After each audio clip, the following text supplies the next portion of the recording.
کل 7 جولائی ہے اور مانیٹری پالیسی کمیٹی جو اسٹیٹ بینک آف پاکستان کی ہے اس کی میٹنگ ہونی ہے۔ مانیٹری پالیسی کمیٹی جب ملتی ہے تو وہ یہ ڈیسائیڈ کرتی ہے کہ ملک میں پالیسی ریٹ جو ہے وہ کیا ہونا چاہیے، یعنی کہ انٹرسٹ ریٹ کیا ہونا چاہیے۔ یہ ابھی میں آپ کو بتاتا ہوں کہ کیوں یہ ڈیسائیڈ کرتے ہیں، وہ اصل میں ڈیسائیڈ کیا کرتے ہیں۔ اور لیکن کل جو ہے بہت سارے لوگ انٹیسپیٹ یہ کر رہے ہیں کہ جی 100 بیسس پوائنٹ کم از کم جو ہے وہ پالیسی ریٹ انٹرسٹ ریٹ بڑھ جائے گا، یعنی کہ ابھی وہ کوئی 13.75% کے اوپر ہے تو وہ بڑھ کے اس کے چانسز ہیں کہ کچھ 14.75% ہو جائے گا۔ میرے خیال میں یہ ٹھیک ہے، اندازہ 100 بیسس پوائنٹ تو شاید بڑھے گا، لیکن اس سے زیادہ بڑھنے کے بھی چانسز ہیں۔ کوئی میرے خیال میں 150 بیسس پوائنٹ تک بھی یہ بڑھ سکتا ہے۔ کیوں بڑھا رہے ہیں؟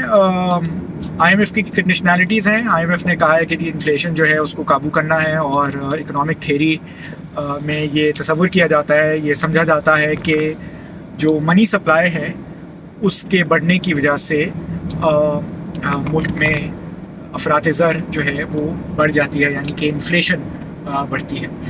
تو جو مانیٹری پالیسی کمیٹی جب بیٹھتی ہے تو وہ یہی ڈیسائیڈ کرتی ہے کہ ہم نے منی سپلائی کو ملک میں کم کرنا ہے یا زیادہ کرنا ہے۔ جب وہ اس کو کم کرتے ہیں، جس کو ہم انگریزی کی اصطلاح میں کہتے ہیں کہ ٹائٹ مانیٹری پالیسی کی طرف جاتے ہیں، تو وہ انٹرسٹ ریٹ بڑھا دیتے ہیں، اور یا جب اس کو ایکسپینڈ کرتے ہیں منی سپلائی کو تو انٹرسٹ ریٹ کم کر دیتے ہیں۔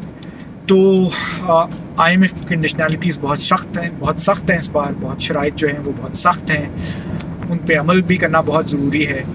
تو اس بات کے قوی امکانات موجود ہیں کہ کل انٹرسٹ ریٹ جو ہے وہ 100 بیسس پوائنٹ بڑھ جائے گا، میرے خیال میں 150 تک بھی بڑھ سکتا ہے۔ ہوگا کیا؟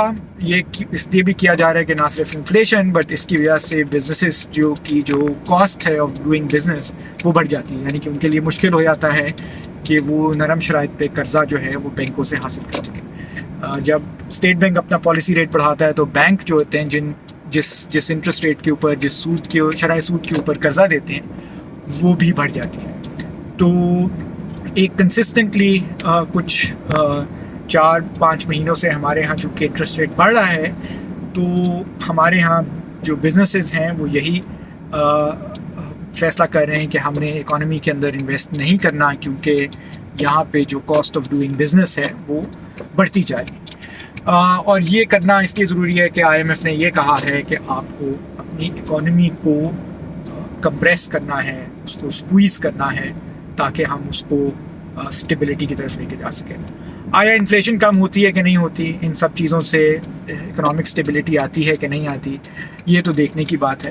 لیکن کل کی مانیٹری پالیسی کمیٹی کے فیصلے میں ایکسپیکٹ کریں کہ انٹرسٹ ریٹ اوپر جا رہا ہے۔